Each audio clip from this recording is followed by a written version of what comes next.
What's up, everybody? Welcome to the Smoking Tire Podcast. This episode is brought to you by ExpressVPN. As the 2019 Formula One season wraps up and Lewis Hamilton closes in on championship number 6, the best way to stream every second of action is with ExpressVPN. ExpressVPN lets you easily catch every race, set up in under 10 minutes, and enjoy HD streams throttle free. Here's how it works.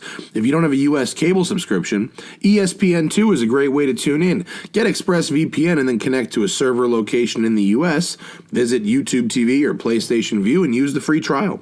For those of you in the UK, catch every race on Sky Sports F1. Just get ExpressVPN, connect to a UK server, and visit Sky Sports on Now TV.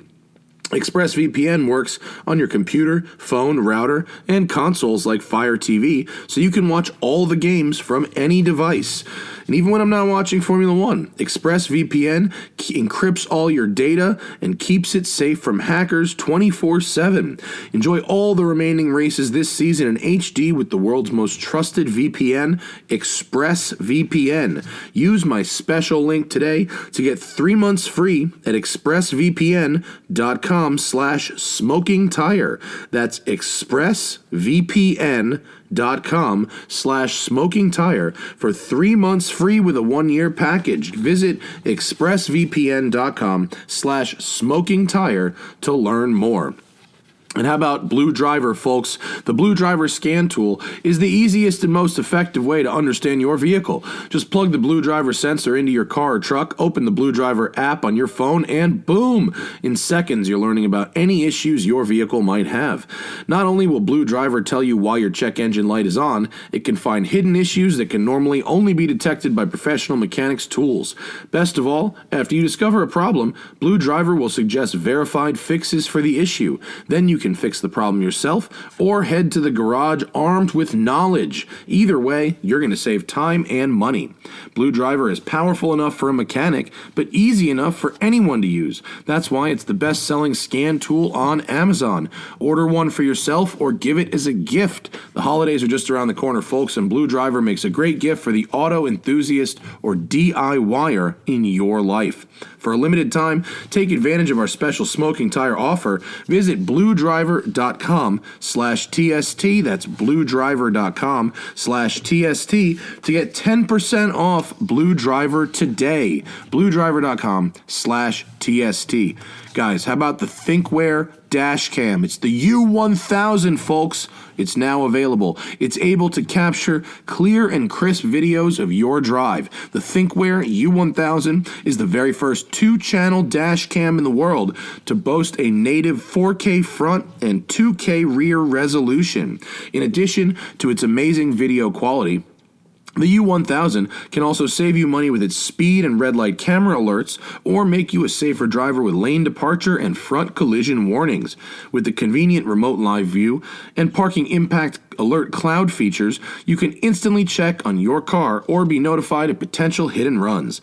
The U1000 and ThinkWare's full range of dash cams are available online and in-store at thinkware.com, Best Buy, and Amazon in the US and Canada. But if you go to thinkware.com and use coupon code SMOKE20, that's SMOKE20, SMOKE20, and redeem that coupon code, you get 20% off any regular price ThinkWare dash cam. Thinkware.com, coupon code SMOKE20. Get you 20% off. Lastly, of course, you've seen it during the show when we talk about cars. Zach pulls them up. It's Auto Tempest, folks. Auto Tempest is easy. It saves you time. It saves you money. When you're looking for a car, you got to look all over the internet, right? You got to look at a dozen different sites. You got to re-enter all the information over and over. It's super annoying. It's a waste of time. Auto Tempest searches all the major used car listing sites in the U.S., plus a bunch of smaller ones, and you only have to enter that search criteria one time. It even lets you compare with results from all of Craigslist, not just the area around you, and pretty soon, another place that's a big marketplace that I'm not naming yet, but it's a marketplace.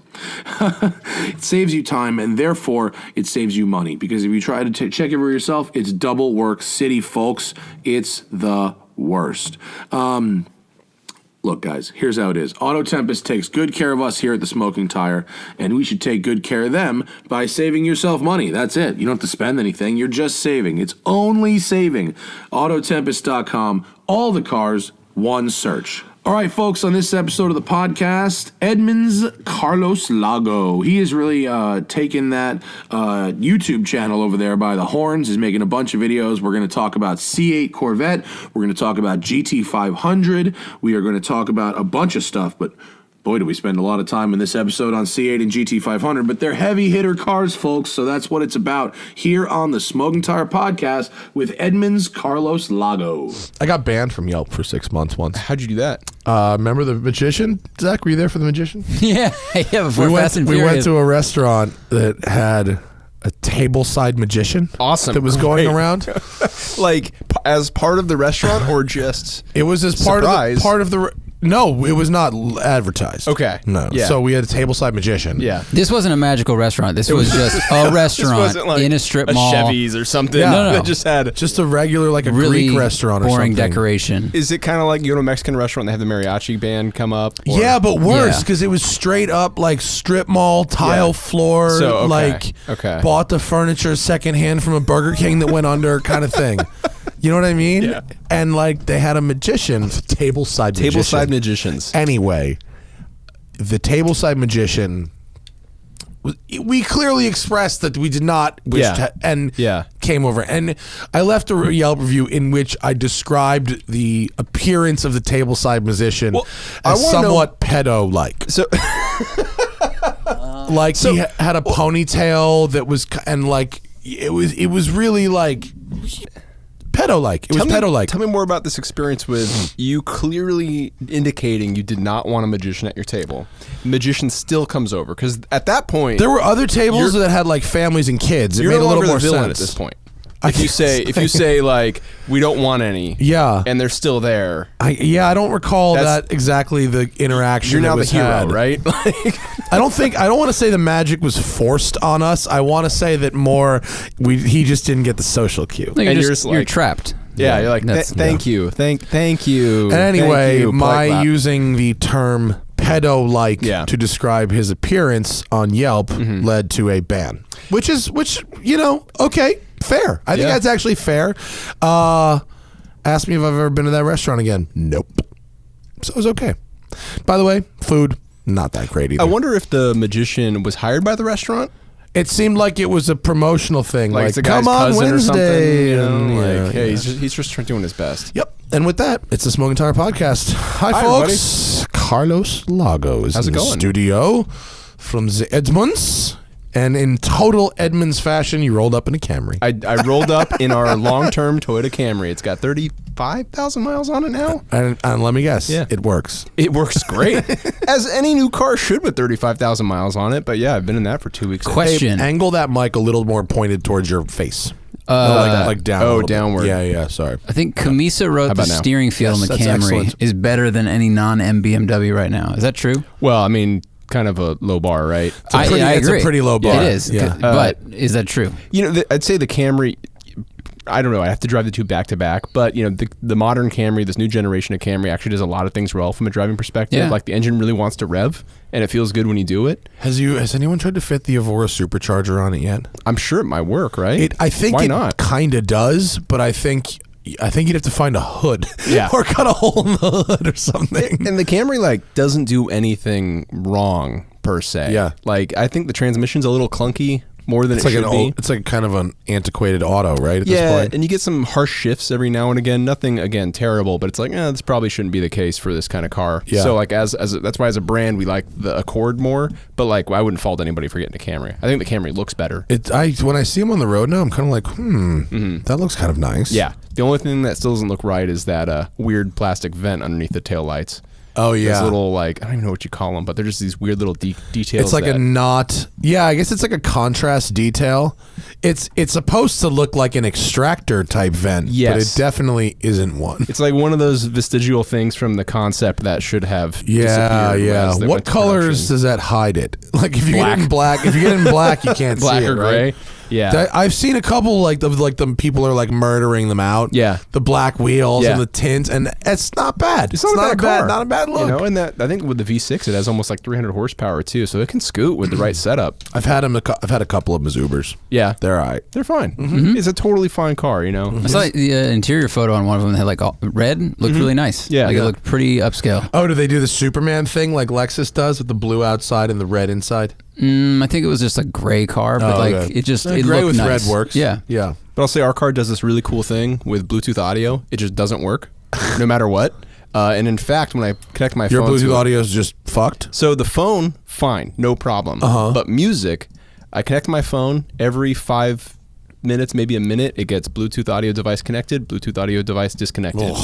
So actually, I drove to Vegas last week for the GT500 launch. And that was real fun without satellite or any streaming audio. That sucks. There are some interesting FM and Japan's AM pretty new to stations. electronics, to be fair, so integrating these systems is difficult. Have they not? They've got some time to catch up. I mean, is that considered broken or was that? Yeah. Okay. Yeah, that's a So it's not a big deal. By So it's not Edmunds standards. perfect. And I think there's a couple people at the office who are on Android that have had the same problem too. bummer. So Toyota stuff is getting better in that regard. Like they're bringing Apple CarPlay, they're bringing Android Auto. Yeah. But, right. It's some of the I stuff just, in the the transitional stage. 992's is got not good. Bluetooth CarPlay, Yeah. which I am about. And no Android Auto. And now they can, now you can do like multiple things at once. Yeah. So like, I can fucking fast forward my podcasts Yeah. a little bit Yeah. without like having the screen change from my Waze. That's nice. Which is real nice. That's nice. So it's nice about the updated Android Auto stuff too, is you can do that while you have the Waze up.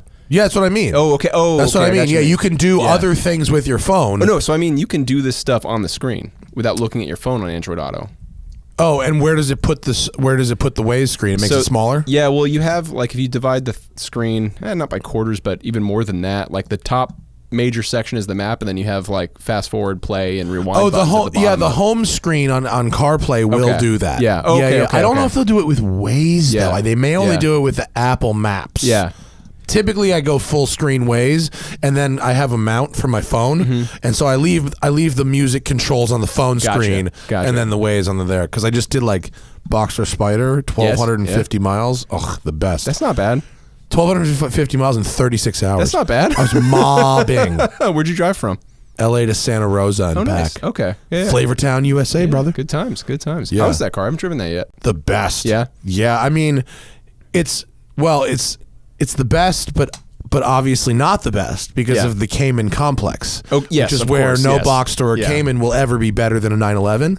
So it would be the best if it had the GT3 engine. Sure.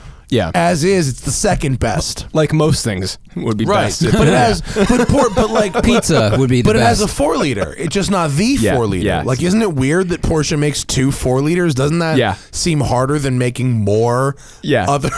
Right. It seems But harder. it's easier than getting their upscale market back when you give the lower car the good engine. The conspiracy theorist in me makes me want to say like, oh, they put the 4-liter name on there just to confuse people. I know that's not true at all. That's not something they would do. But I wonder how many people are no, buying but that's a it very thinking, pleasant side effect. Yeah, how many people are thinking, oh yeah, it's got the 4-liter. Yeah. It's got the 4-liter. It has so for a those who have 4-liter. no idea what we're talking about, the new Boxer Spider is and the Cayman is the same now as the Cayman GT4. Boxer Spider in the past was a little different from Cayman GT4. Now it's a Preuninger program, and so Cayman GT4 and Boxer Spider are the same car except for the roof. Yeah. Okay, same suspension, same engine, same wheels, brakes, bodywork, all that shit's the same except for the roof. And because the Cayman is a Boxster with a roof and not the other way around, they weigh the same. So that car's 3120. It's the lightest car they make. That's fantastic. So the engine is a 4-liter, but what they do is they take the Carrera 3-liter, they bore it, stroke it, and take the turbos off. And I think it has new heads. It's got a lot of new stuff. It's a new engine, and instead of revving to 9 like the GT3, it revs to 8. And this car is a Euro car, so it's got that funky, stupid filter on it. The exhaust filter. Yeah. So this one sounded kind of weird, and apparently the U.S. cars are going to sound better than this. Yeah. But I don't know. But it still sounds pretty nice. How's the gearing on that? Same. This is the tall, crazy tall. It's the tall thing, Yeah. and so I didn't really like when I drove it from Venice to Santa Rosa and back. The tall gearing didn't bother me so much. It's actually pretty decently geared for like road tripping. But then I went on the canyons and started mobbing. Dude, you can drive Upper Big Tahunga in like when you Zach, did you edit the video yet? No. So when you do the video, I pull out of the fucking start, first gear, second gear, third gear, stays there. Never touch it. It's in third gear for the entire remainder of the video. And I make a point of it. Like, imagine Upper Big Tahunga in third gear only and just not needing to upshift ever. Wow, because it's a road with some legs. Third gear, by the way, maxes out at 113 miles an hour. Why? That's so stupid. Is it a 7-speed or a 6-speed? It's a 6. Okay. Well, I mean, you know, I guess you have some justification. But third gear there, maxes out at 113. Is but top speed what, in fourth? Sixth at 80 is like 3,500. Yeah. Is it all an MPG play? Because there's so many cars like this today that be. just the gearing is so ridiculous. It's got to be, not knowing what the fuel economy test standards are. I'm sure we could look them up. It's got to be some advantage there. But yeah, second goes to 73, and third goes to 113. Fourth goes to like 130. My problem with that philosophically is like you might as well just have an automatic at that point. I mean, you're not shifting. Yeah. You know, like what I loved about it's a shame because the shifter and the pedals are so good. Like it's fun to use them and it's not hard. Like it's great. They when a company does it well, you know, it's great. That's what I loved about the Mustang 3 or 4 years ago. You get a really tight ratio of gearbox in that thing. Oh, the 2015 you would shift that a lot. And that's like, great, this is why I have a manual, because shifting's fun. Yeah. This is why I do this experience. Yeah. So when you don't need to shift, when the engine doesn't requirement, and especially when you have an engine that probably sounds amazing too. Yeah. It's like kind of a missed opportunity, right? Yeah, I mean, look, you can shift it more. Sure. But if you're going to be going as fast as the car will go, you're not going to be doing a lot of shifting. Are you falling out of power if you shift too much because you don't want to redline everything because you don't want to go that fast? Then you're out of power band. Yeah. Because I mean, if you're on it, that power band is really 4 to 8, maybe even 5 to 8, and so if you want to, you know, there's not a lot of places you can be going that fast. Yeah, I still have to drive it. I still need to drive it. No, you know what though? I'm sure it's sweet. It's still awesome. Yeah. You know, for $105,000, which is the price of that car. Yeah. I think that's the best Porsche you can buy for that money. 105's a lot. It's a lot, but you're just getting into Carreras at that point. I know, that's the scary truth, isn't it? And you're not getting anywhere near another NA engine for that much money in a Porsche anymore. Yep. And it looks very interesting and awesome. good. It looks good and it's unique. And honestly, you give up zero practicality. Yeah. I drove it. I drove it so far. The front trunk is huge. The back trunk is huge.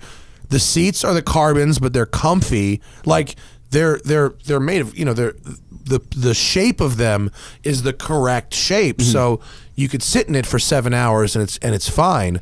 And the top up is actually like I was driving it deep in the triple digits and like listening to a podcast at a normal volume. That's one of those unspoken traits that a lot of sports cars have gained recently. You know, like, you know, power's gone up, fuel economy's gone up, but like comfort has also increased at the same level as performance, right? Like modern sports cars these days are really comfortable cars. Yeah. You know, especially like 720 or something like that. Right? Like, yeah, you could totally drive it every day. Yeah. And when you hop in a car that isn't that comfortable, a sports car, and it's even if it's fast, you're like, wait, why is this so uncomfortable? Why does the ride suck? Why are the seats bad? You know, this doesn't have to be this way. Yeah. Yeah. So I just in the past 2 weeks have been in C8 and GT500. Oh yeah, cool. Well, tell us about GT500. It's fantastic. Everyone says it's crazy. Yeah, it's really good. It's really, really good. My story that I kept telling everybody to the point where they told me to stop was I remember GT500 reveal it would have been 2011. Yeah. When they went to the aluminum engine. Could you not tell the story? Okay, moving on.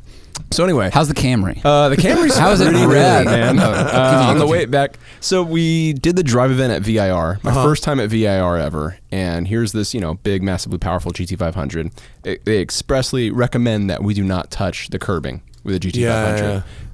Solid axle. Yes, right. We did this launch at Las Vegas Motor Speedway with a new GT500, and they're like, hit the curbing. Yeah. Kill the curbing. They didn't, I don't think they realized that was, you know, a change, but I certainly noticed it. And that thing just soaks up everything. It's really, really good. Well, the GT is probably, I mean, all Mustangs now are kind of like the sports car to get if you live on shit tarmac. Right.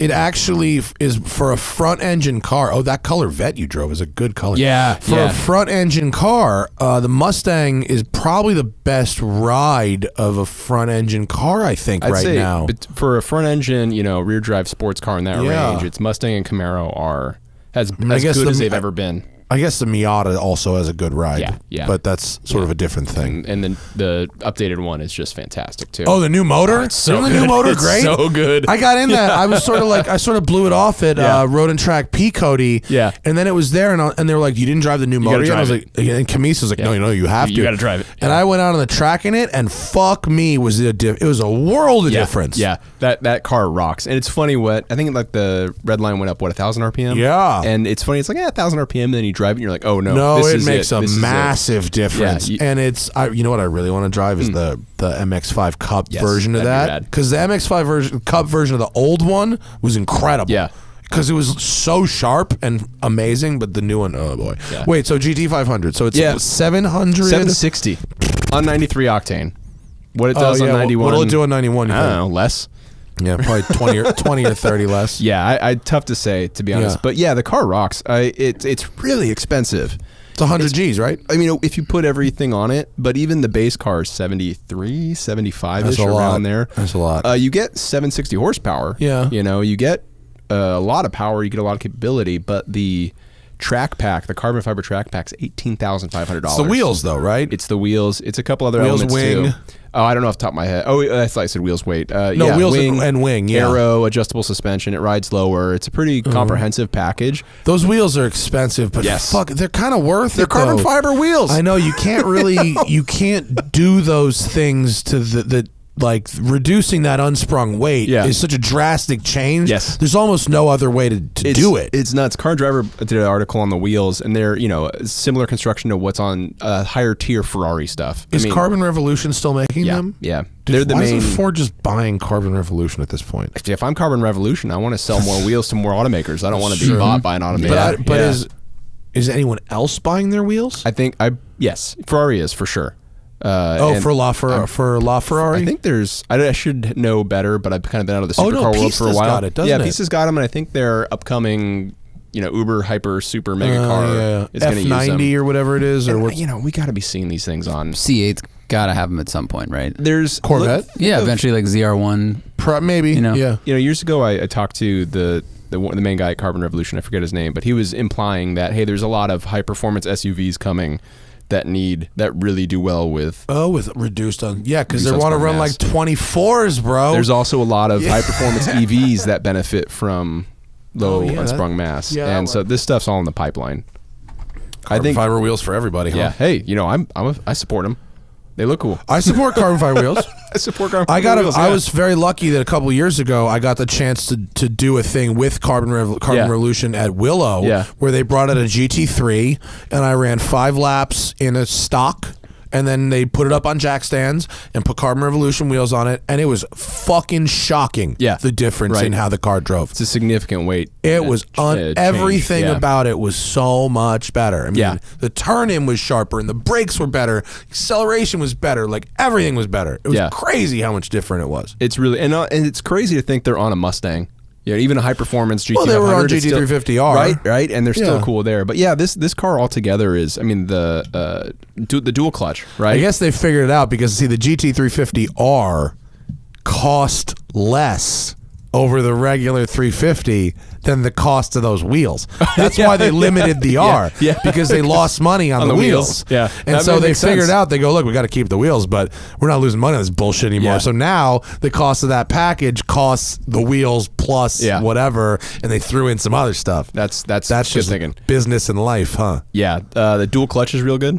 It's a now, is it gearbox. The same? Nope. It's not the same one in the C8. No, it's the C8's an 8-speed. The Mustang's a 7-speed. Oh, it's a completely also, different think about gearbox? where it sits in the car. Yeah, but Ferrari has a transaxle that they use in the back of the California with a torque tube, and then in the middle of the. Oh, really? They reuse it that way? Okay. Yeah. So it is possible to mount things in different ways. Yeah. My understanding is the Corvette one was so specific to that application, they had actually trouble finding a supplier who would do it.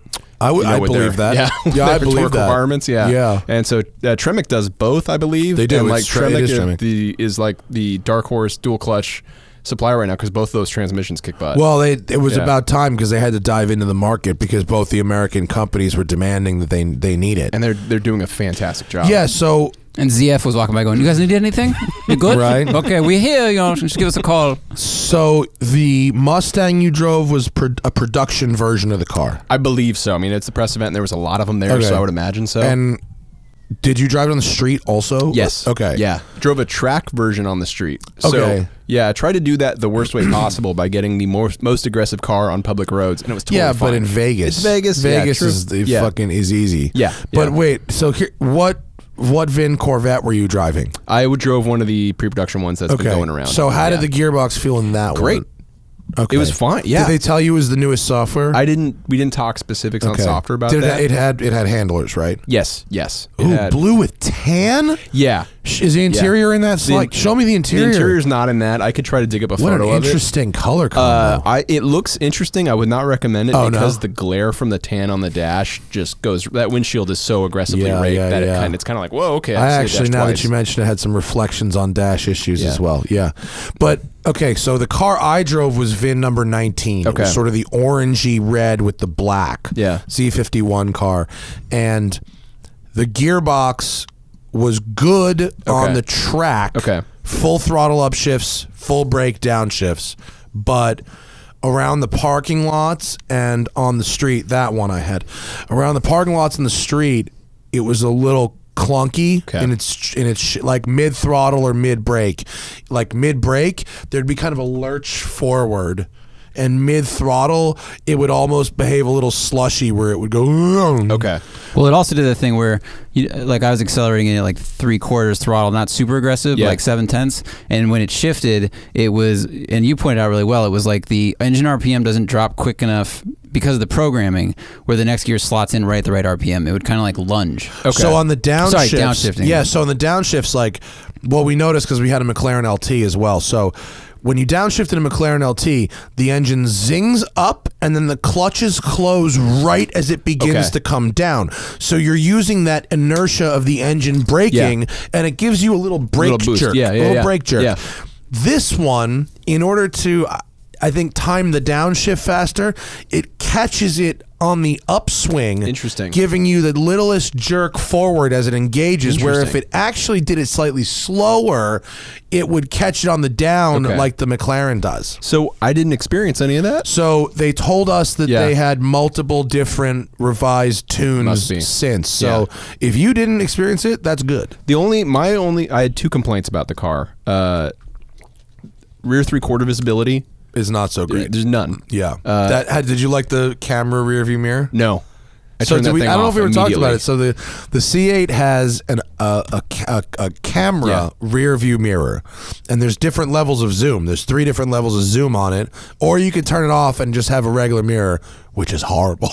The regular mirror is horrible. It's small. Really small, and you can't see anything. Yeah, because that rear glass aperture is pretty tiny. It's really little. Yeah. It makes me envious of like Countach rear view mirror. Someone figured out you could turn the brightness down on the rearview mirror camera though, because we were driving it and everyone's like, it's too bright. And then someone on the radio was like, I found the button. Yeah, there's a control for it. And you can control the zoom of it and the brightness. I was impressed with the clarity, and I know a lot of cars are going that way. A lot of race cars use it, so I was impressed with that. But I do wonder. I didn't drive it at night.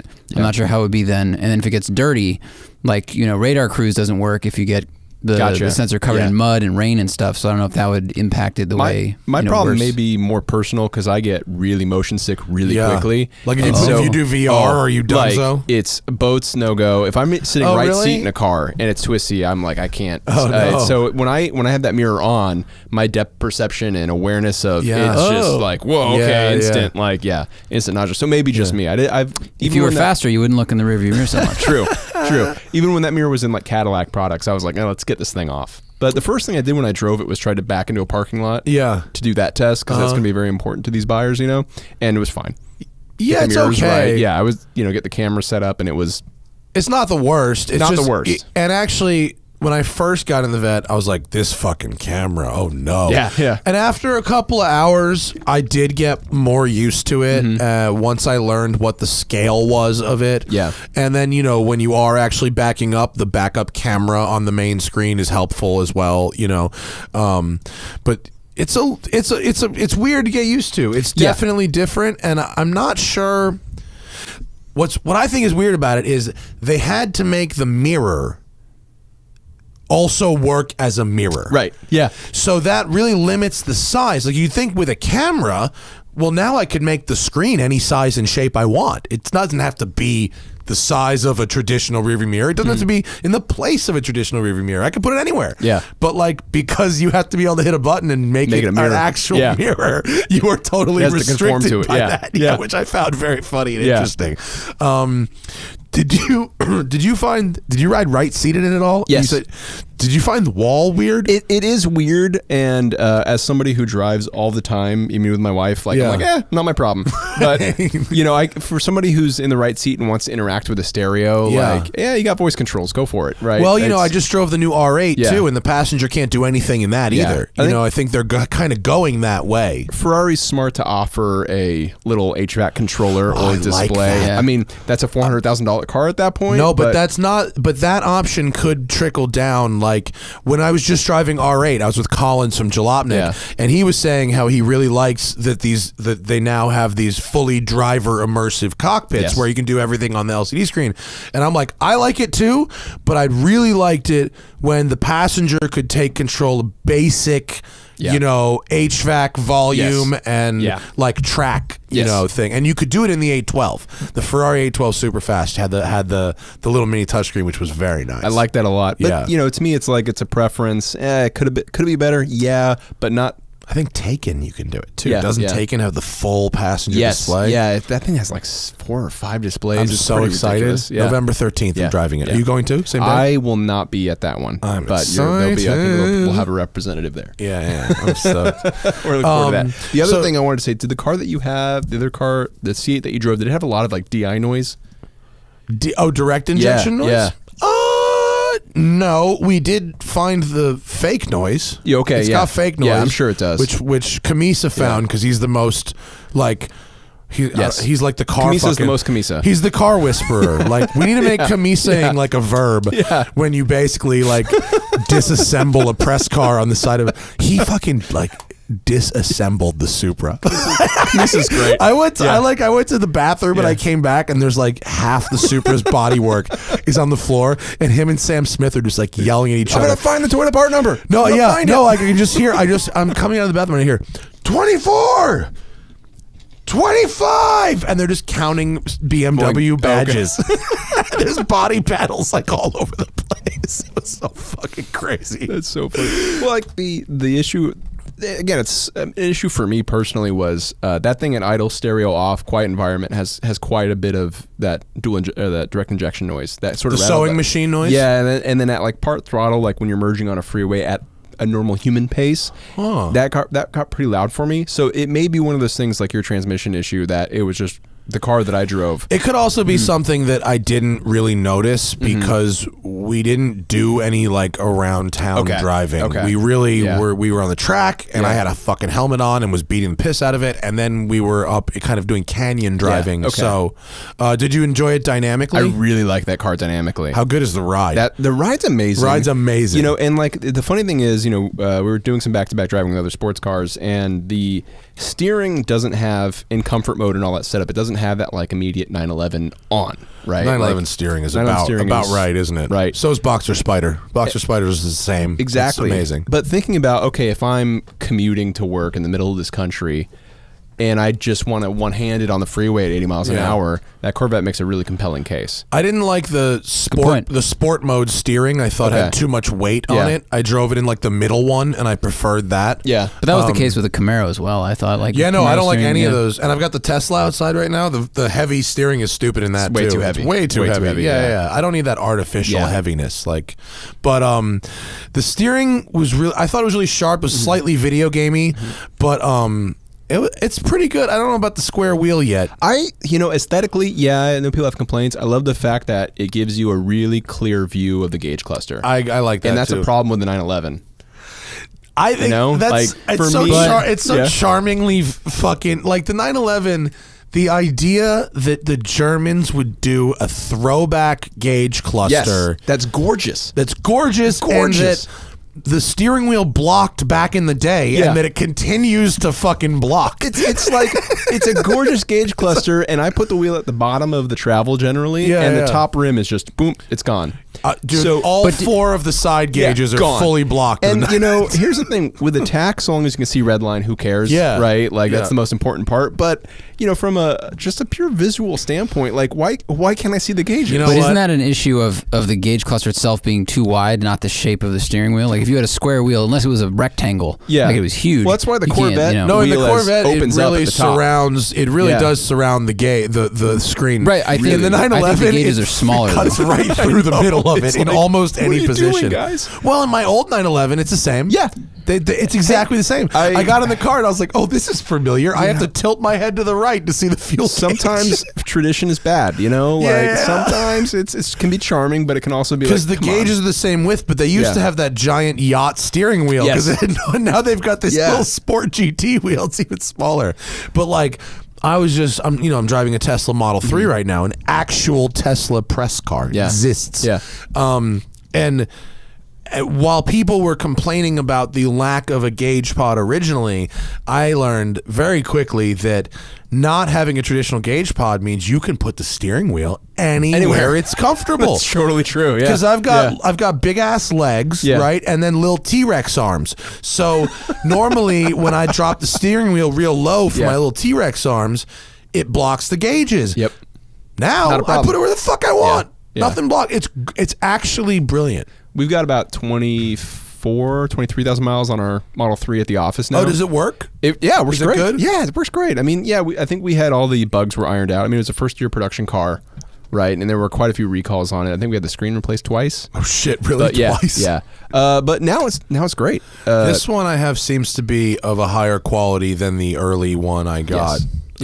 2 years ago or a year ago, whatever it was. Yeah, they're getting better at making cars. And this one's the dual motor performance, so and it's the fast one supposedly. I think hauls, doesn't it?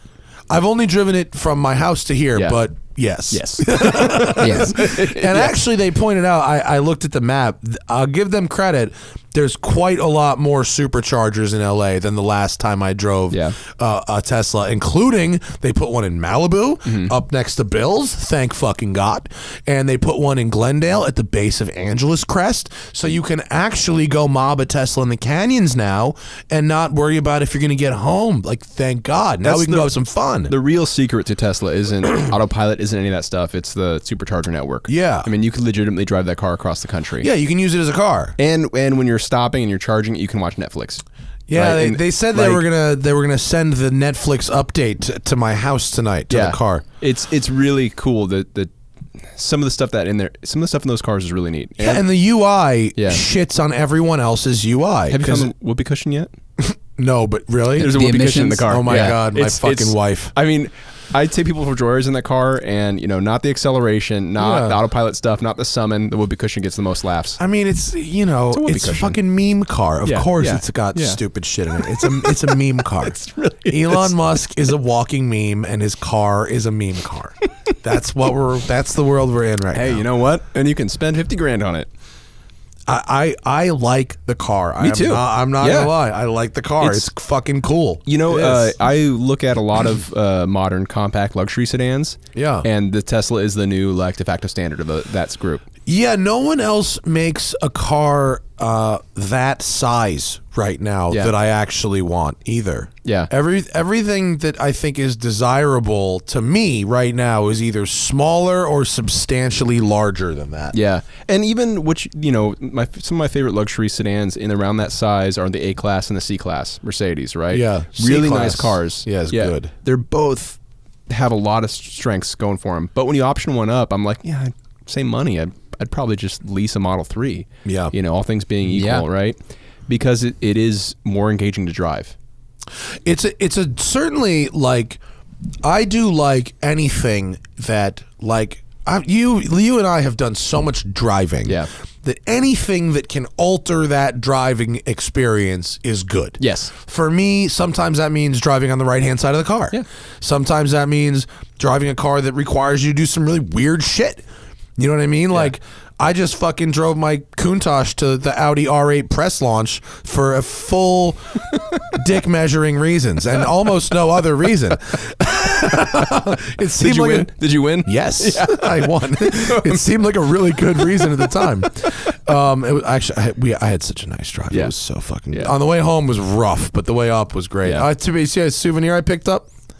I picked up the bag. plastic. I saw that. That's gonna be $1,000. No, it'll be fine. Yeah.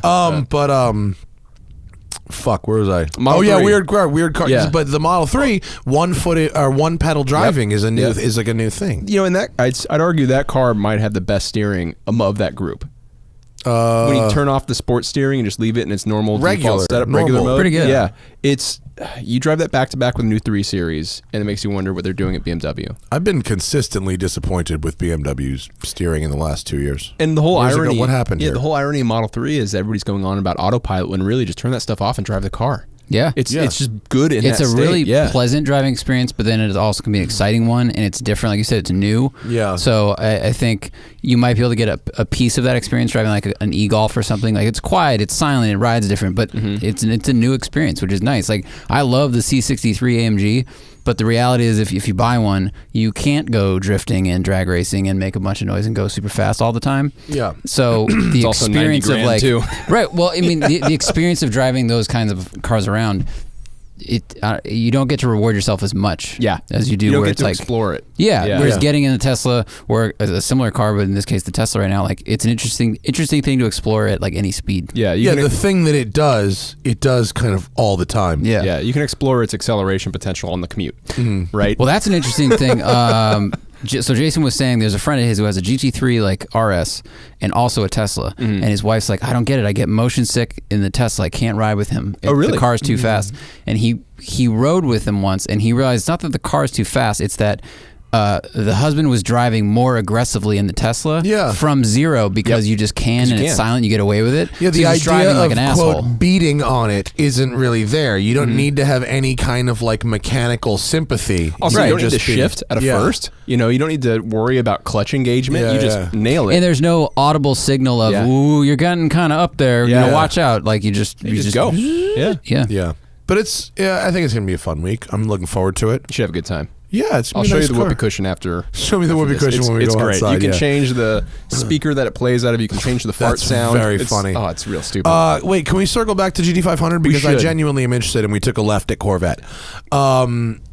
In general, with Corvette though, worth the money, right? I think it's. Oh my god! Yeah, it's worth the money. It was better than it's a couple of higher levels higher than worth the money, right? Like the combination of features in that car, you cannot reproduce for the same money. Yeah, it's very nice. It was a little. It's still pretty vetty for me. Yeah, absolutely. But you know, for what the one that was going around the press is like 85. Yeah, the one I drove cars, was 87. 60. Our company's buying one. You can buy a base one. We bought a $75,000 one. Someone's got to get a base one. So you know there's not going to be any base press cars. Oh yeah, there will be. Yeah, you think there's going to be a base press car? Why not? Yeah, well, that story will get out there. We'll review a base car. We'll test a base car just to see. But we bought the one you would want with PTM, with Z51, with all the performance goodies on it. You probably got 2 LT for 75. 2 LT. Yeah, 2 LT and... the one I drove was 87, was 3 LT. Yep. And Which, that interior looks nice. It was nice. I'd like to see what the difference is between 2 and 3. I don't really know. But it had a bunch of carbon fiber. It was pretty decent. Yeah. It was pretty decent. But when I got in it, smelled like a Chevy. You know? 1,000% Chevy smell. Yeah. It's not. It wasn't a new car smell either. It's a Chevy smell. It's a traditional, the traditional smell. We know that smell. With the C8, I really enjoy driving that car on track. I really enjoy driving it on the road. And then the question is, what do you tolerate for the discount? This is the That's same the conversation we had when the engine was in the front. Oh yeah, for sure, for sure. The conversation hasn't changed. It still has the still a Corvette. In my view, it still has the fundamental value aspect nailed. You know, for 60 grand, I mean that car has basically wiped the Supra narrative off the Right. table. Like, Oh my God. like- Yeah. And I love the Supra. I drove the Supra back to back with it. It Yeah. deservedly wiped the Supra narrative. See, I really like the Supra. The Supra's fine in isolation. Drive Okay. it as part of a comparison Yeah, test, falls and apart. it's not good. It's a shame. It's okay though because Yeah. so does the BMW M2.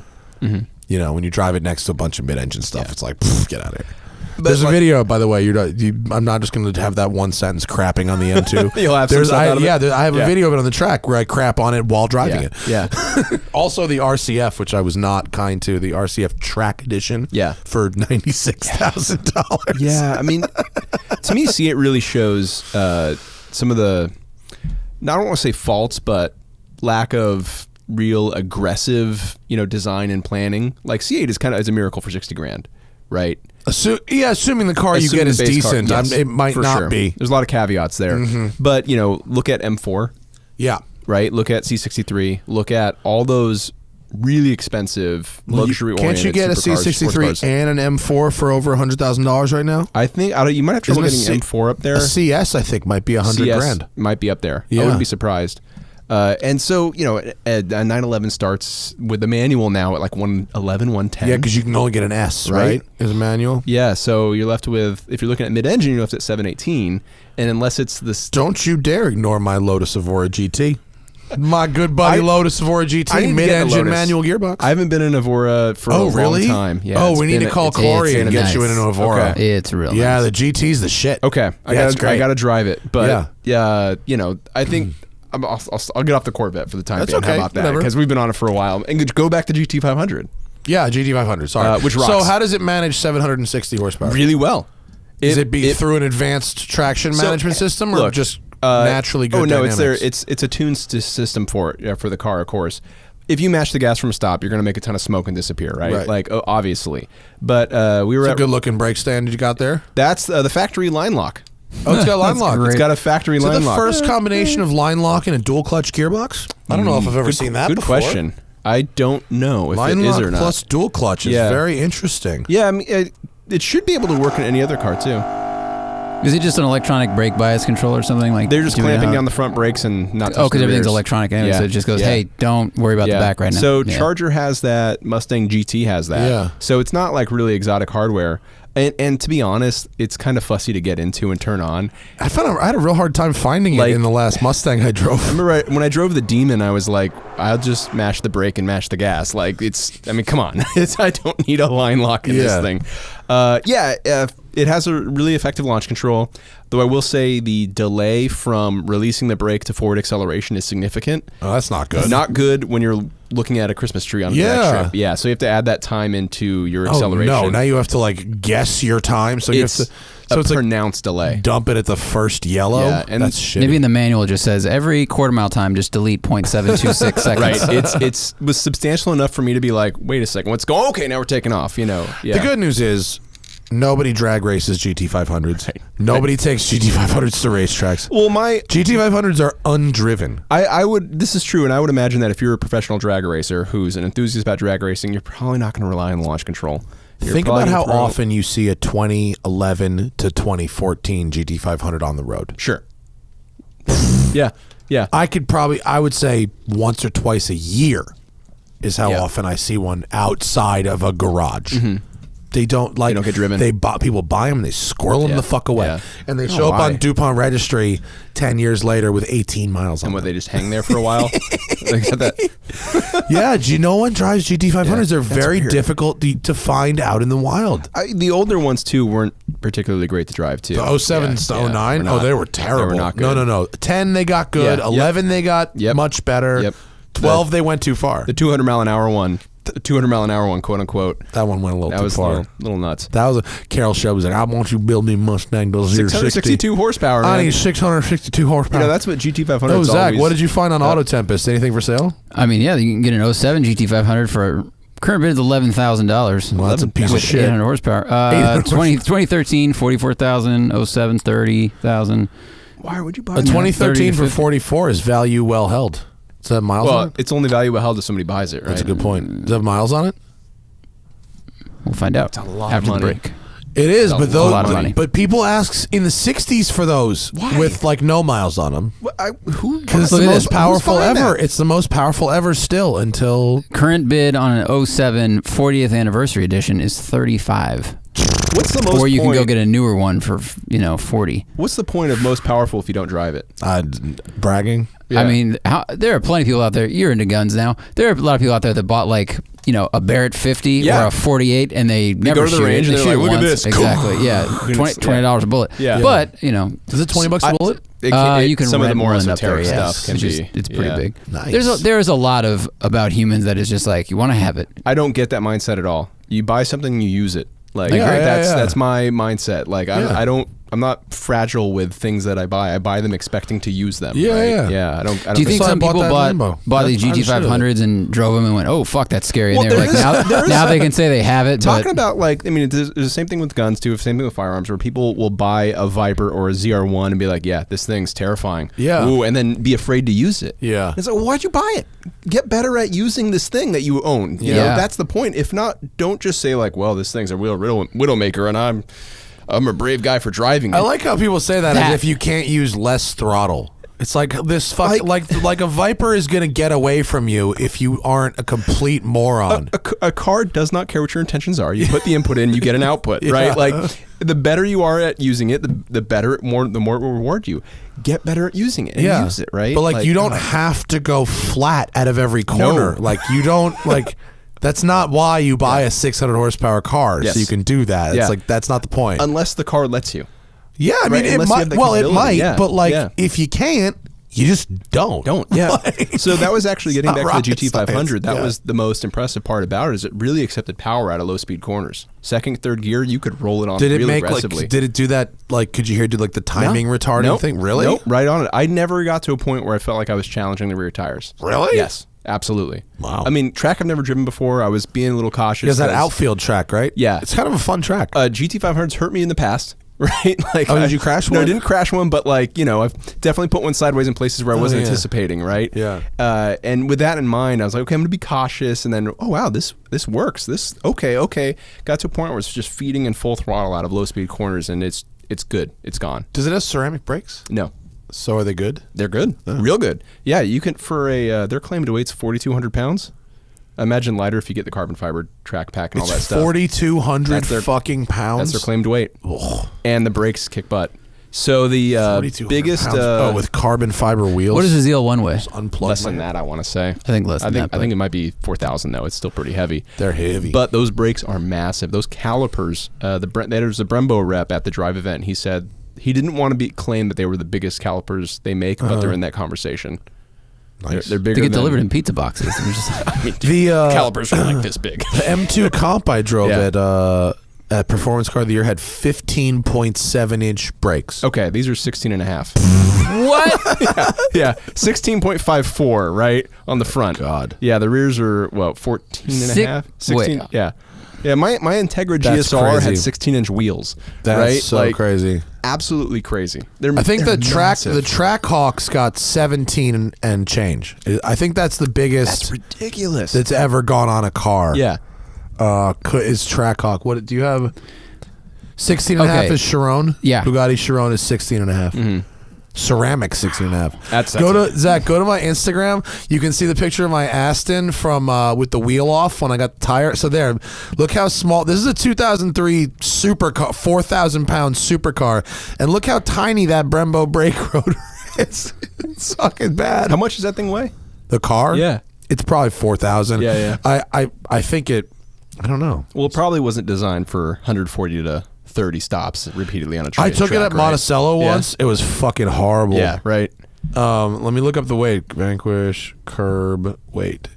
It was absolutely terrible. I set 4,000 pounds. Okay. I set the fucking brakes on fire. It was terrible. I had to do upgrade fluid. So afterwards. GT500, and we had 2 hot lap sessions, right? Like it was a pretty limited really? track time. Yeah. But I mean, I really challenged the brakes into a couple corners, and no problem whatsoever. I mean, you could trail brake that thing right around. Yeah. I really liked that. I was really impressed by the braking capability in that car.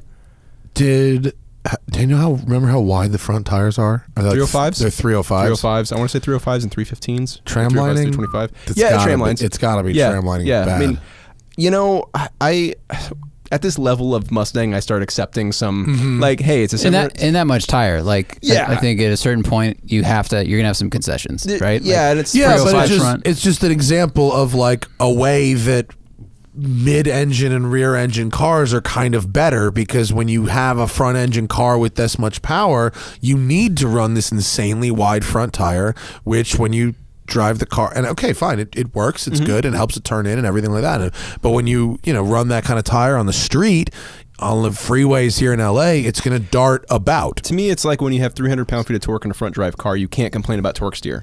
Right. It's physics. Yeah, like, yeah. that's just part It of the is what it equation, is, right? yeah. Like, you can't adjust that. But that comes with the territory. Exactly. What that means Exactly. is that you may have a less relaxing highway experience because you've got to keep two hands on the wheel, because you don't know when the rut might jerk the wheel one way or the other. Yeah, it's totally accurate. And it did tram alignment. It wasn't terrible. Hannah, It was my fun. wife, just discovered this trait in cars, because I've got her driving the F-Type now.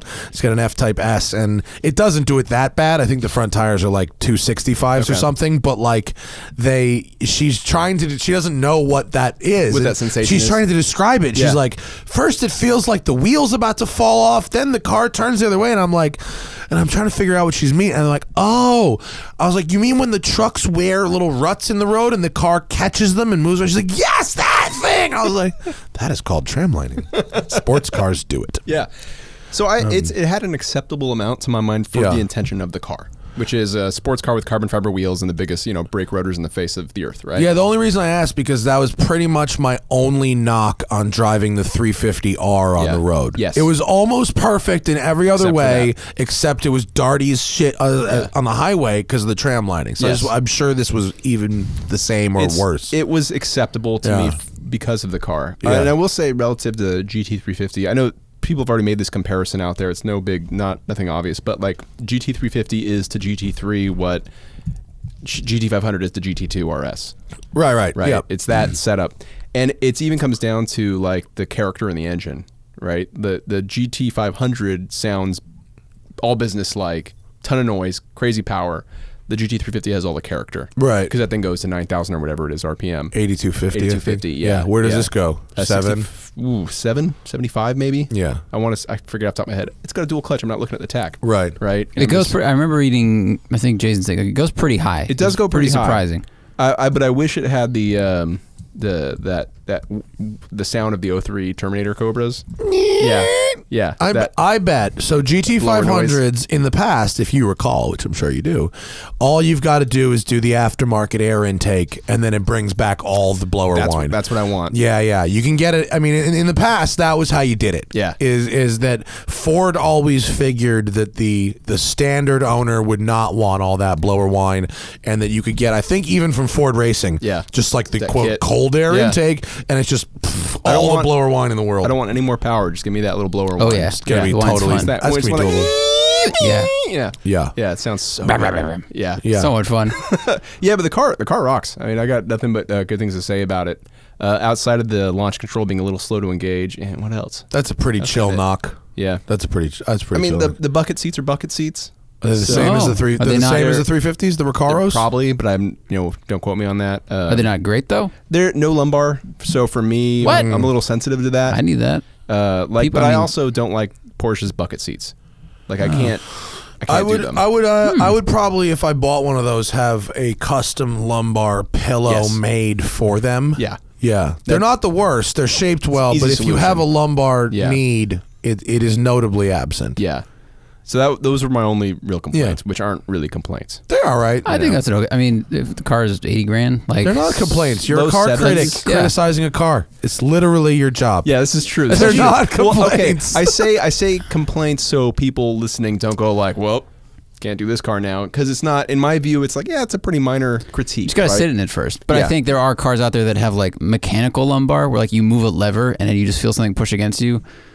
Now I'm saying it's inexpensive. I don't know how to make seats. Someone at Recaro is yelling right now, but it seems like there's a lot of ways to add lumbar support to a car, and to just skip it on this car that has like everything else, including electronic line lock. To me, the same story goes to Porsche, where like Porsche's bucket seats. I can't if I drive that car for more than 20 minutes, my back is like, get out. Oh, really? Get out. Yeah, it's really mine's not that bad. I mean, I uncomfortable. did 1,200 miles in them. Yeah. In a couple weeks ago, and it was cool. And there are people in the office. Alistair Weaver, my boss, like he loves those seats. He's fine. So it's a body percentile thing. That and they make affects them in me. different sizes. Yeah. Oh, really? The seats? I think they do. Okay. I believe they do. McLaren does. You know the McLaren HR Geiger seat, the LT seat, which is like impossible to get in and out of. Yeah.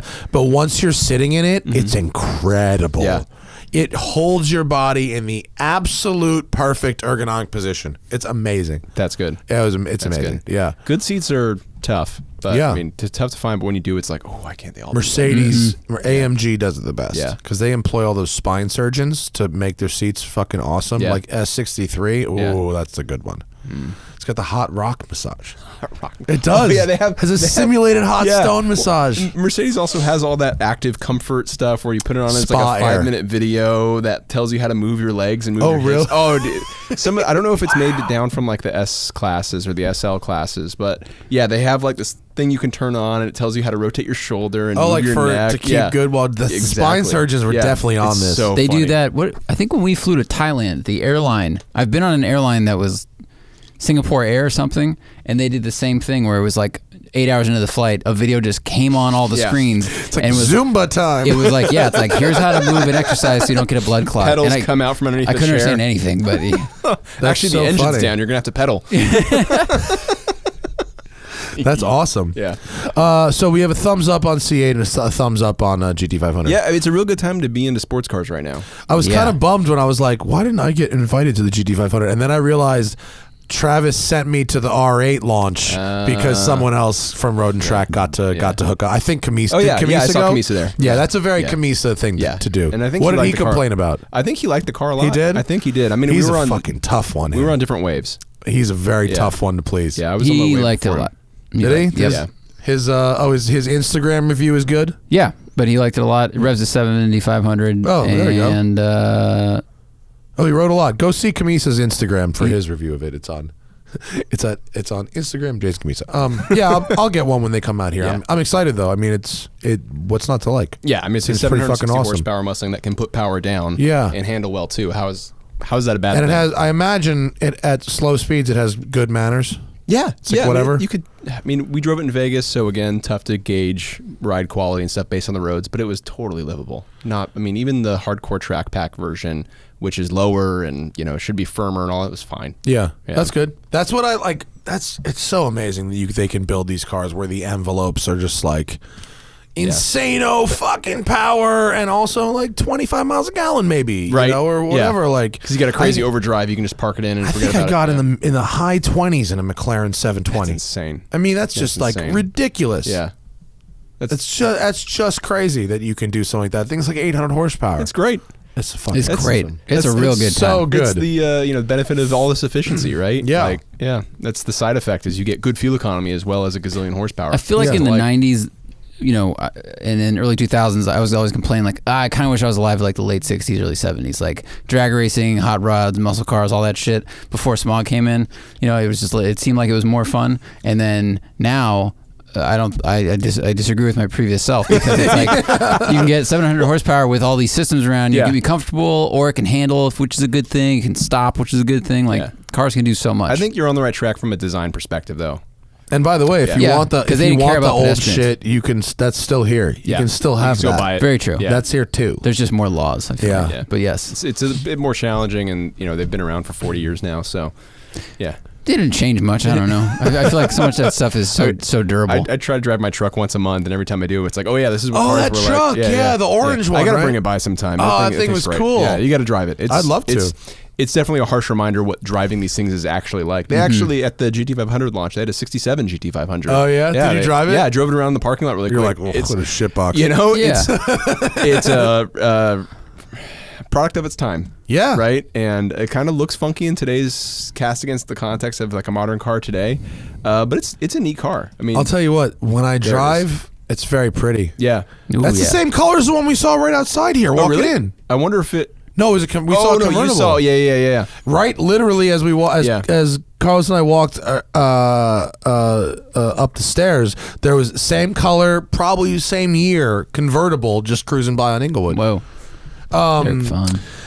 But it's whenever I drive older European cars, like the night, like when I drove a Gullwing and when I first drove a Porsche 356, it was a lot nicer than I expected it to be. And then whenever I drive a 60s muscle car, I'm like, wow, this is fucking way worse than it looks. I mean, there's also like both of those cars cost way more money than any muscle car, even at the time. But also they had, I mean, there was an engineering difference. They had twisty roads, not big roads. Like, There's it's not like a mystery why. It just is a fucking observation. It is a funny thing. I mean, my truck feels dangerous at 50 miles an hour. Assuming that's actually true 50. I don't know. The speedometer's, doing this thing. I love the bouncy speedometer. It's great. I remember the first time I drove a 300 SL Roadster. It's like nice, right? It was, I've always been like, don't meet your heroes. Like, reality is never it matches your dreams, your fantasy. Yeah. And I drove this thing. I was like, oh no, this is perfect. Yeah. This is everything I hoped for and more. You could daily one of those. Oh, that car They're pretty easy to live with. So easy to drive, and just the sound of that engine under the sound of the throttle, the sound of the intake on that thing is just fantastic. Yeah, I got to drive one for a video. It was pretty glorious. When I drove it, we were doing a group shoot, and I was in the car. I'm like, I'm not getting out of this. Sorry, everybody. I'm gonna eat lunch in here. I'm not getting out of this because the second I do, somebody else is gonna drop in. Them 356s too. They're really they're so easy. You can't believe it. Everything's nice. Yeah.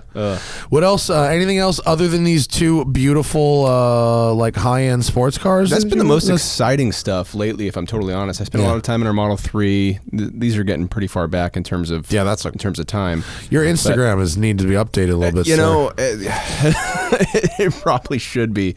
But the GT500 review is on our YouTube channel, youtube.com/Edmunds. I'll plug that really smoothly. Yeah, you should. And we've been doing a lot of stuff on that channel too. We're really focusing our game. Are you pivoting to video?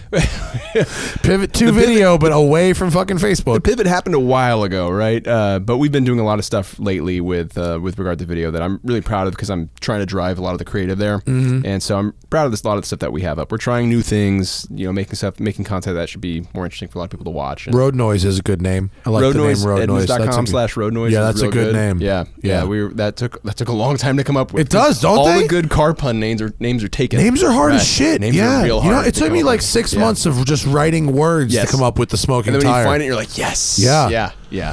Get in the super chat, folks. I know there's a lot that people want to talk about. Boy, does that tire look a lot like the original smoking tire. I have no idea what you're talking about.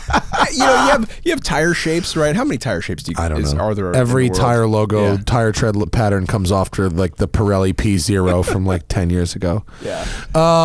What do we got, Zach? Let's go to the people for a little bit. Oh, there's already many things to discuss. All right. Oh, let's see. Fuel Aaron says, in your opinions, who are the best drivers in your industry?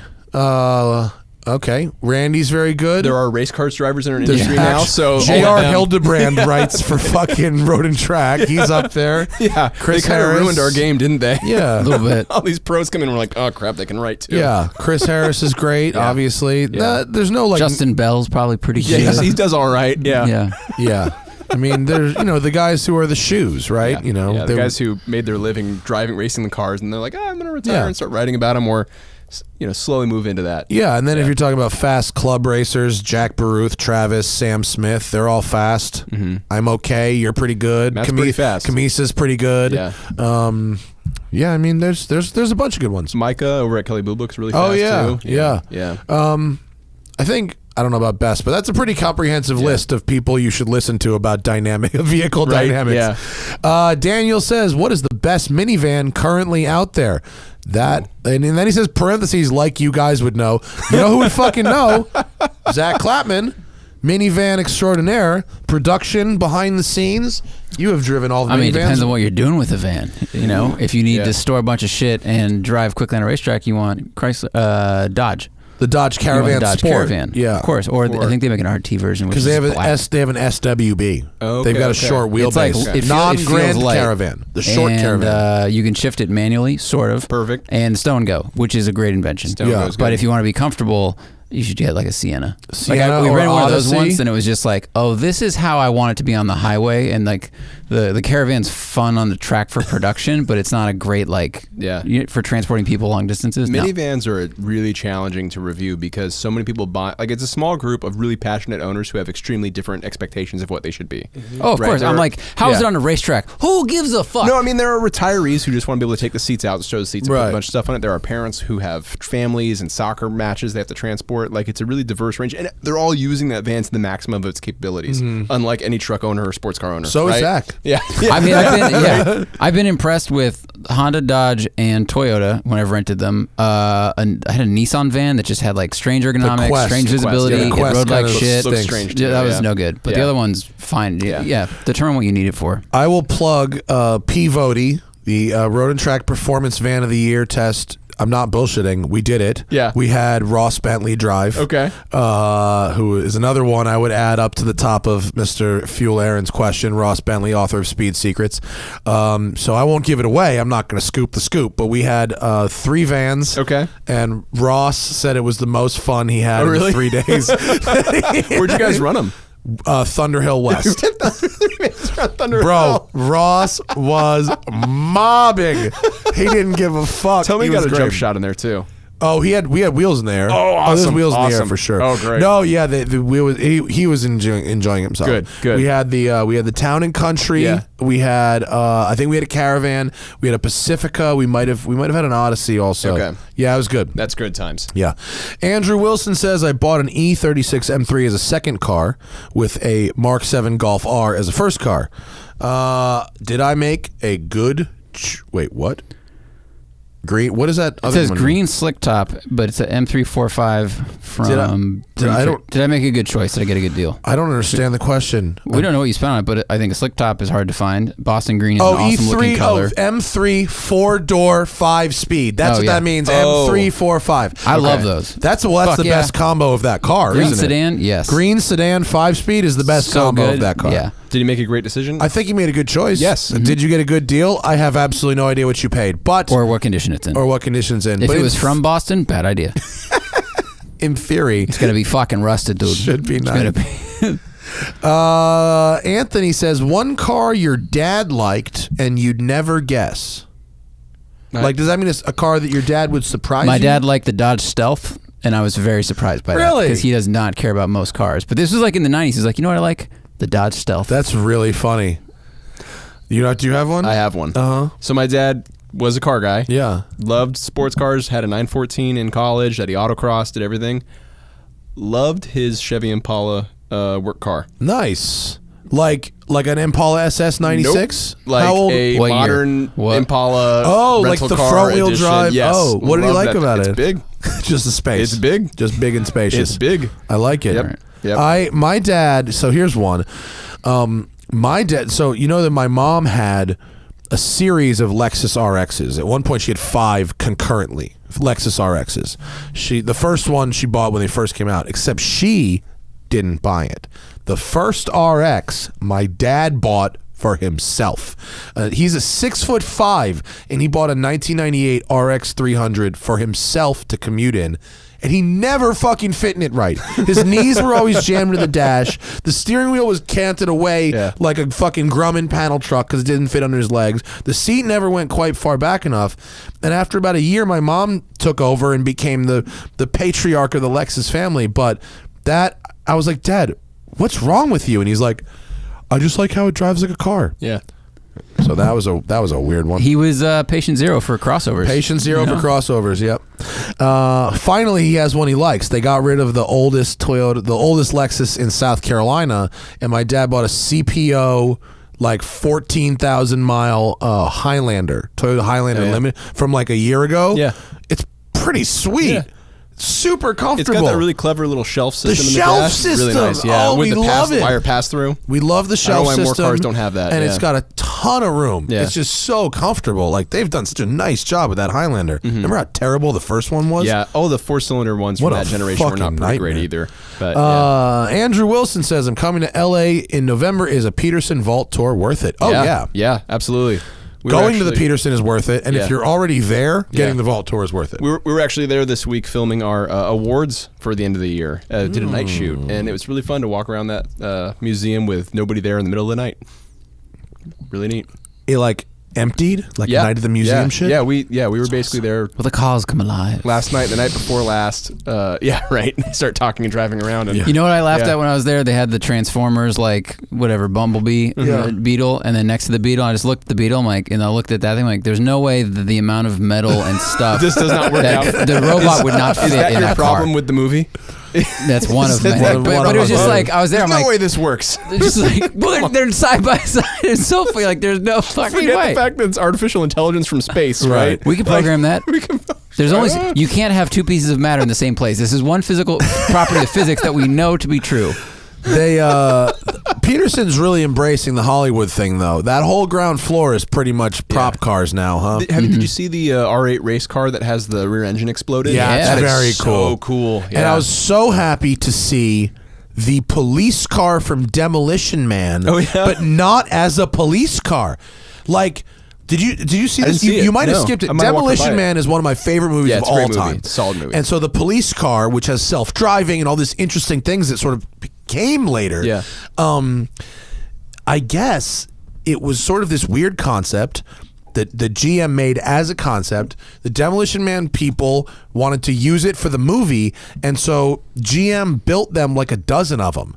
And so they built some as police cars and some as like regular cars. And so they had one in the museum that was like a regular car, and I'd never seen it out of the police car guys. And it was like kind of rad, actually. Really cool. It had some really interesting like features, like the Henry Miller style chair seats with that kind of mesh, that tight mesh, like a good desk chair. It's very interesting. That's neat. I'd recommend this, whoever this is, to see what displays they have going on around that time too. Yeah, because they special rotate stuff in and out. Yeah, it's really. I think neat. the Jesse Combs thing is done. It is. That was cool though. It was. Yeah, it wasn't like a lot of stuff, but it was presented in a really interesting way. Yeah, because they put it together fast. Yeah. So and it was a very good job for it's a legit museum, that place. Oh yeah, it's great. It's really cool. It's great. And while you're there, you always want to take a walk through the parking lot too, because people drive really interesting stuff there, and so you can just see people driving their weird shit on their road trips. You know. Yeah. Jake says, I dry stack boats, and a problem we run into is fluids ruining the interiors of boats below. Are you worried about this happening in your building? Good question, Jake, because we have our quad vehicle stackers. Unlike boats, where the V hulls are kind of just placed into these cradles, my trays are full tray designs. So you drive the car up onto the tray, but it's not just two wheels. It's a full tray. So if any fluids drip in the car, they drip onto the tray and not onto the car below. So the implication here is that boat dry stacks don't have a V-shaped wedge of anything. No. That's like It's like two carpeted bars that they just sit on. I'm going to go prototype this. Well, but think about how many hulls are different shapes, widths, depths. So you have some way to stretch them in and out. It's a 3-piece system. Well, right? look, here's what happens a lot. They pull the boat out of the water. It's still dripping wet with seawater. They stack it above the boat, and it just drips seawater into the interior of the boat below. We can bolt this thing right on the bottom. Like, let's get this done. You're honest. It's just plastic in a V, and it's actually self-draining because the boat's angled already. Yeah. So You'd be you like the drip guy that and invented back. the panels on the side of semi-trucks Is that this divert live the right air. now? Yes, but only Crap. a few hundred I people. need to write this down and mail it to myself. Yeah, Too late invention. now. Invention time. Mark it. Being on a podcast is the same as a patent, by the way. That's true. It's like mailing the idea to yourself, and not opening it. It's like the ghetto patent. Nathan says, Matt, could I drive my R32 GTR with a helmet on? I'd love to track one, but it's 6'4". I don't know if it's possible. It seems like he owns it. He's cutting it close. He owns the helmet. I think I'm sure he owns the helmet Put it and on not and get the inside. car. Oh, he doesn't. He doesn't. No, he doesn't Oh, own I the didn't car. get that. Okay. That would be. Yeah. Dude, unfortunately, Hey man, I don't want to go outside. So here's $5. Will my helmet fit on my head in the car that's outside? Yeah, that car was probably built for very short. I never tried and I don't know Okay. is the answer. But if I had to guess, and I think if you go back and watch the video that I did with my car when I owned it, I'm pretty sure my head was pretty close. That was an issue I remember on our 240SX as well. And you want to put that, if you put an aftermarket seat in, you want to make sure it's low. Yeah. But I imagine with R32s, there's a robust enough aftermarket you could probably get really skinny rails that could relocate that seat down. Yeah, I mean, if you really are interested in track work and you're 6'4", honestly, I would say you should look into a seat and have it bolted to the floor, and you'll be really comfortable. That's what I would do. I don't think you'll fit in the regular seat comfortably with a helmet on. But like, what I would do is I'd get on social media and just look for someone in your town that's got a Skyline, and just will let you sit in it for a minute. And I assure you, someone in your town will let you sit in their Skyline to see if you fit. I assure you. Marcello says Alfa Stelvio or a Buick Tour X for a fun family daily driver. Okay. You throwing darts at a board now, or I what? I get questions Hey like man, this. they both have 5 doors. Yeah. I drove a That's Stelvio, and my impression, I didn't drive the really fast one. Yeah. I drove the slow one. My impression was it was a Mazda CX-5 with a turbo on it. Yeah. Now, Mazda now makes a CX-5 with a turbo on it, so I would say get that. Yeah, I mean, if you're looking for a really fun to drive SUV, like Mazda's probably the direction to go to. Yeah. Right. But yeah, Stelvio is pretty fun from what I remember from the drive event, but I remember like not So much turbo lag. It had a crazy amount of turbo lag. Yeah, but like also neither of those would be my first choice for. Right. So if it has to be one of those two. I liked the Tour X. was We had pretty one on fine. proving Yeah. grounds. Like, it was good looking, other than the giant Buick badge in the front. But Yo, I mean, how uncool profile was is the good. Buick badge? But it's also huge. We could fit, I think, a 6-inch suction cup on the front of it, and that is rare. Mercedes is getting there, but that's a test for like, all right, calm down. We know who you are. The Buick badge is so not cool. It's so three old shields, school right? looking. Yeah, it just looks old as fuck. Probably due for a Maybe a modernization fun video or something. is ask like 8-year-olds and 15-year-olds, like, do you know what a Buick is? Like, I'm not trying to make fun of the brand. Like, it'd be interesting to see how aware they are of it. And then do that test in China. Oh, good point. Yeah. I get it, but it's weird. Brad Brownell from of Radwood fame, he's one of the Radwood guys. He has a Tour X and he loves it. Yeah, I remember the Tour X being a pretty cool little car. Isn't it? It's basically an Opel Outback, right? so. I'm pretty sure what you're looking at is an Opel Outback with a Buick badge. It's pretty quick, too. Yeah. My Buick knowledge is a little hazy. If you'll forgive me. Yeah, the last Buick I drove was when they brought back the GS moniker. Oh, yeah. And it was like, I drove it, I was like, wow, this would be a great Saab. Okay. Justin says, what do y'all think about meth injection maintenance? Meth Don't do injection drugs, kids. Sorry, cheap joke. Let's I not don't, get all I that don't stuff really done. like those kind of like power adders. They seem annoying to me. It seems like it's one of those things that definitely works. Yeah. But I don't want to have to think about that all the time. Exactly. Like, high performance stuff, I just want stuff that just works all the time without thinking about it. Yeah. Look, the comparison I would make is like I build computers all the time. Like I like building computers, do it every couple of years. And you can do the same kind of crazy buku, like water injection stuff that really makes it, just make it conservative so it just runs every time. You don't have to worry about tinkering with all these little details to keep it working. I know it's popular, I know it works, but I can't imagine, oh wait, I don't have 100 horsepower because I didn't fill up my injectors, and I have to have a separate fuel storage in my garage now to make this work. It just seems so complicated. Almost every time I've gone to make a film with a car that uses these, we've run out. Yeah. Almost every time.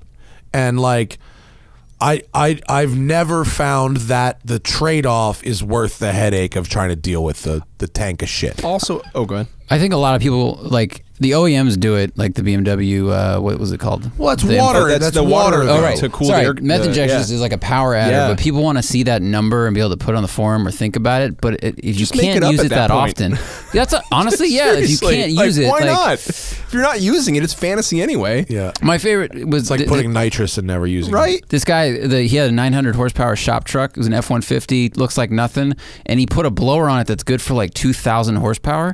But he has 9. He's like, yeah, because I just run it 5 psi. I don't want it to blow up. I'm like, you're smart. You build drag engines. Like, it's under stressed. Yeah. He doesn't have to add these things to get 10 and get 20 and get 30 more horsepower. Yeah, I mean that's I could go on about that, but I don't get the appeal of modern sports cars. We were talking about this. I'm never wanting for more power. No. I've never got out of a modern sports car above, let's say, 40, 50 grand and been like, this would be good if it had another 50 I know. horsepower, 75 horsepower. I feel like that about the BRZ and the 2086. Right. I feel like that about, that may be it.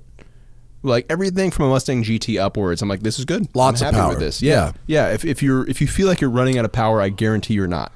Get some driver training. In the mountains here, peak usable power is like 400. That's even less. I mean, you use less power, get better gearing, and start driving better. True. Yeah. Glenn says, how much can a novice learn about performance driving from a good simulator game, i.e. Assetto Corsa or Project Cars, with a wheel and pedal setup? I think a decent amount. Yeah. I would say it gets the theory part right, the basics of it. You lose the sense of inertia and movement, and that is a big indicator of feedback and what the wheels are doing, what the tires are doing. Also, that's a big element of fear, which is what holds up most people in driving. Like, right. It's easy to do 10/10 braking in a simulator because you're not worrying about flying off the track. So it gets you maybe 30%.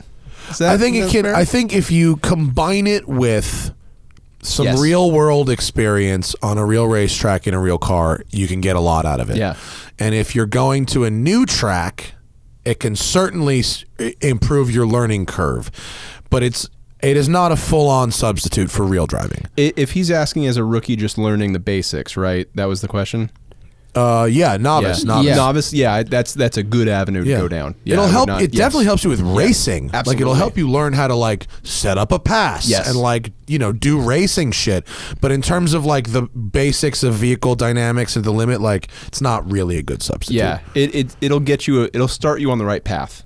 So it's a good idea. So good, do it. Yeah. E35 says, I read that name exactly as it's written. That's so 200K. Would you spend 200K for a Singer-fied version of an S54 powered BMW E30?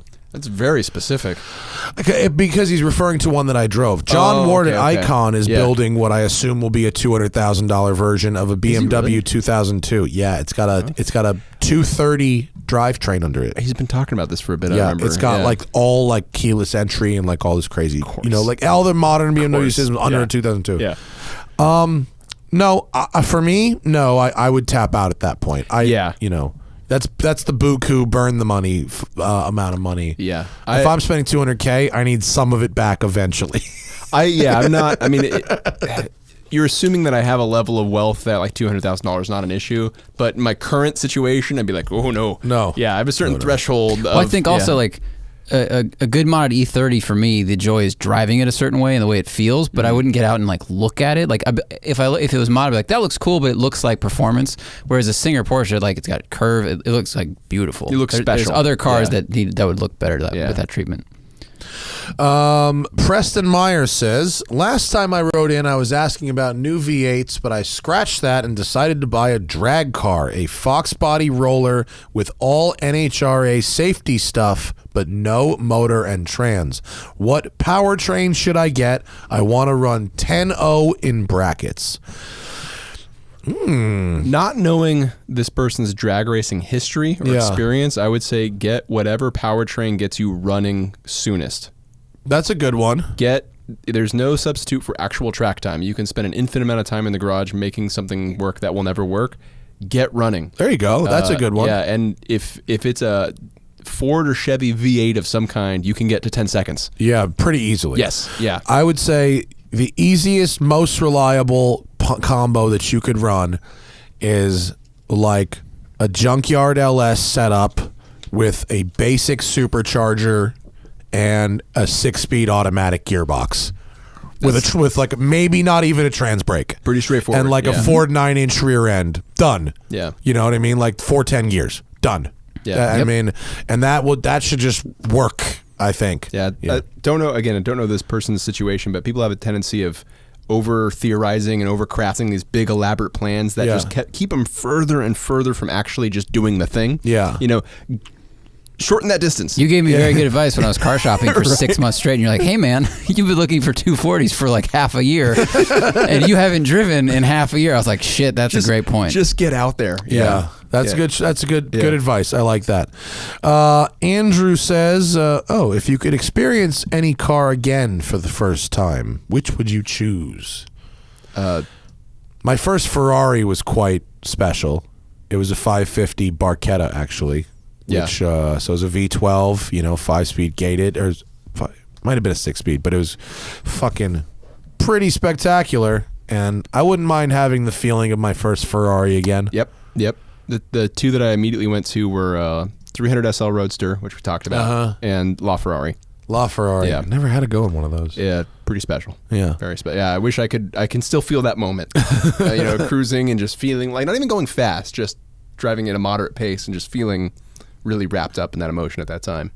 Cool. Very special, yeah. Philip says, do you prefer long or short gears? I think you said short already, and I prefer shorter as well. Yeah, shorter and then one crazy overdrive. Yeah, shorter with a fuel economy. Yeah.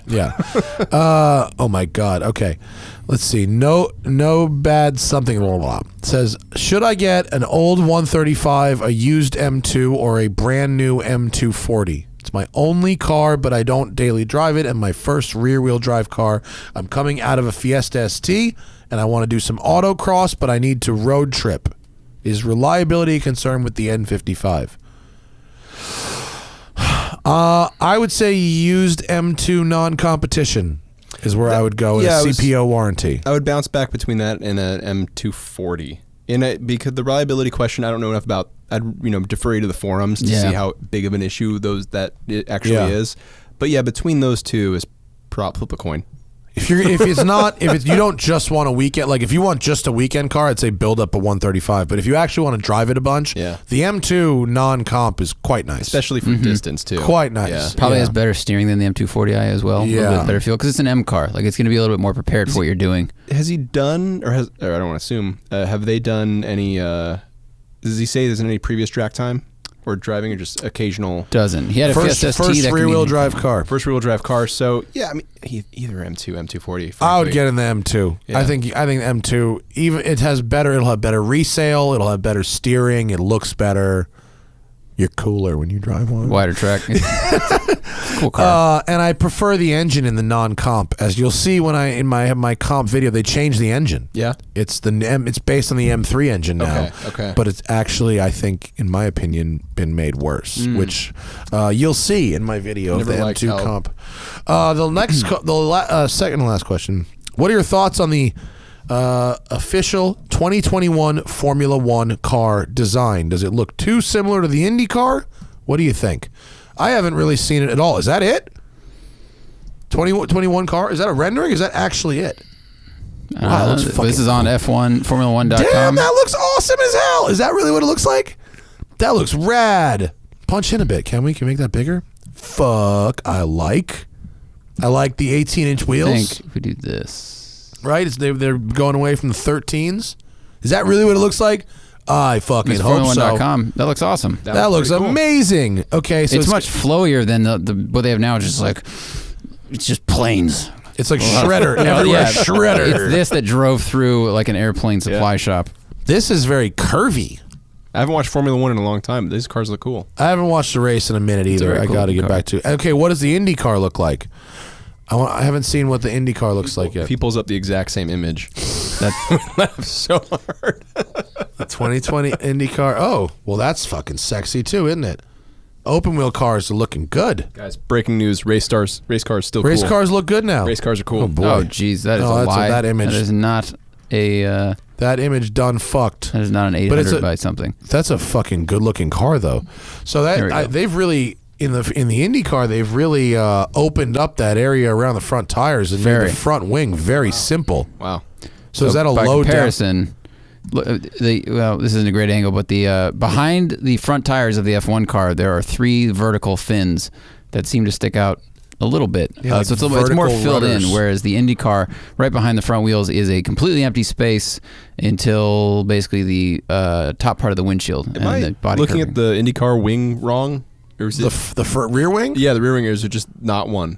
It's a tiny. It's very small. Little, and they look like there's no like vertical side planes on it at all. Is that correct? That's correct though. That's what it looks like. Is that that's an actual one? Right. What is happening? I don't know. I think they both look pretty cool. They're both improvements over last year. I'm glad the nutsack is gone. Remember the nutsack nose? You're gonna have to clarify that. On the Formula One cars, when they made the nose look like a dick and balls. like 2 years ago. Again, I haven't watched enough Formula One lately, but now I need to go back and look at it. I think those look good, though.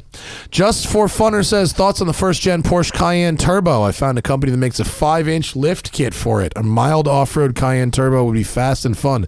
Yo, Zach, go to my Instagram and scroll back a little bit for pictures of a lifted Cayenne Turbo on braid wheels. So the problem, Joey Seeley is doing a ton of this stuff. Yeah. So the first-gen Cayennes had the off-road hardware in them, right? So adjustable suspension and beefier like axles and stuff like that. And off-road Cayennes are very cool. Our friend Joey Seeley is doing some overlanding with the Cayenne diesels, which is pretty cool. I would argue any SUV. I want to find an SUV that doesn't look good with beefier knobby wheels and tires and a roof rack. I think they all do. They all look better with that kit on it, right? Because they're all communicating the image of like, I can take you places, and if you're giving it better boots. That's why it annoys me that manufacturers. I was talking to Andrew Collins on the R8 launch, and we were commenting that the R8 rides way better than the X4M he had last week, and it's funny how people have buy these crossovers, to get more height and more ride, and then the sporty versions have to be made so stiff to drive that now they ride worse than the supercars. It's almost like there's problem from this whole idea at the outset. Like it's almost like a big, tall, heavy thing is not going to be a good performance vehicle down the line. But at the same time, like remember Ford? Of course you remember, but Ford ditched the F-150 Lightning and pivoted to Raptor, leaning into that truckiness. Yep. I like that. But they made a performance version of truck that wasn't a street rod. Right. They did the thing that those trucks do, and they still reap the benefits. Although a modern F-150 Raptor, imagine that with a 5.2-liter supercharged V8 and 760 horsepower would be pretty cool. Yeah. Oh, I think Hennessy does that, right? Doesn't he swap that in? Probably. The Raptor with the V8? Yep. Hennessy does it. I just imagine a rear drive F-150 lowered and 760 horsepower. Oh, that's like Vaughn Gittin's like fun haver thing. Yeah, I've been telling the company Vaughn Gittin built a rally truck. Yeah, that's fucking cool. I tell you, cool. Occasionally I catch myself looking at SRT10 Rams because they're so dumb. No, I drove one. Dumb. I drove one. The problem isn't that they're dumb. The problem is they're not very good. I guarantee they're not very good. I drove it. It drove like dog shit. I was trying to pitch that the company should buy one for a while. As a funny long-termer? Yeah. That would be funny. A manual Viper-engined truck. As a thing to write about for long-term. For 10 to 20 grand, I want to say. Yeah. They're not, a manual might be more. Probably. Yeah. But let's get these done and get the fuck out of here. Michael says, at what tenths of driving does a newer GTI with limited slip diff start to understeer? I don't want to get one, and if it's going to understeer at spirited 7 to 8 tenths back road driving. So the term is understeers at the limit, and so you get understeer when you find the limit, which is where the tenths system is defined as 10. So at the 10th. At the 10th. At the 10th. At the end of the 10th. We should clarify, too, that largely understeer in a performance car is a result of you driving it too fast into the corner. Correct. Could be. It is seldom the fault of the car when we're talking about sports cars. One could argue it's never the fault of the car. The design of the car may be poor, but your operation could be changed. Yeah, you can very highly exacerbate the understeer by just driving the car improperly. Yes. Right. Yeah. So in a GTI, you brake until after the apex, really, and then anyway.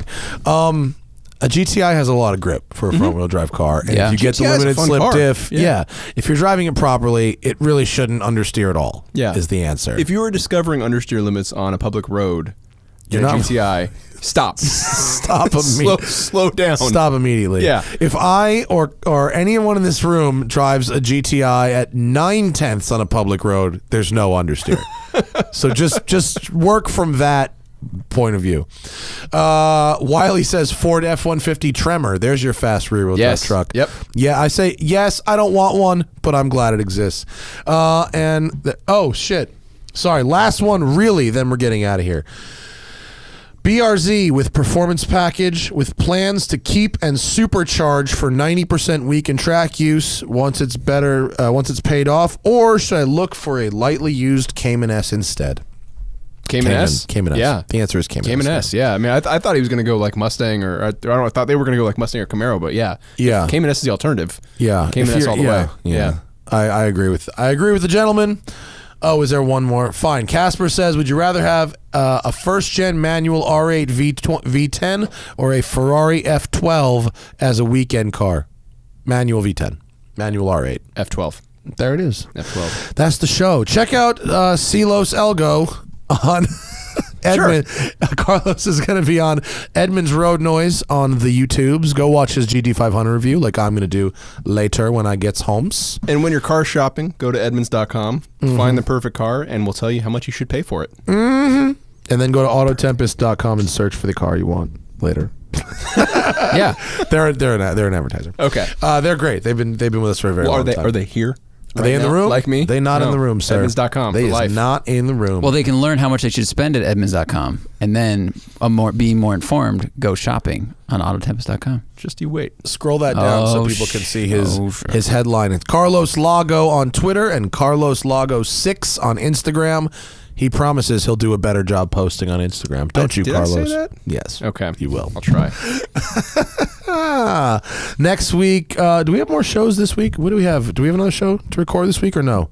It's a slow week for us recording because we've stacked many shows. You've had some good guests on. We've had some winners. We've had some bangers. We were doing strong for a while, and then now, you got me. Yeah. Now we got fucking nothing. joke.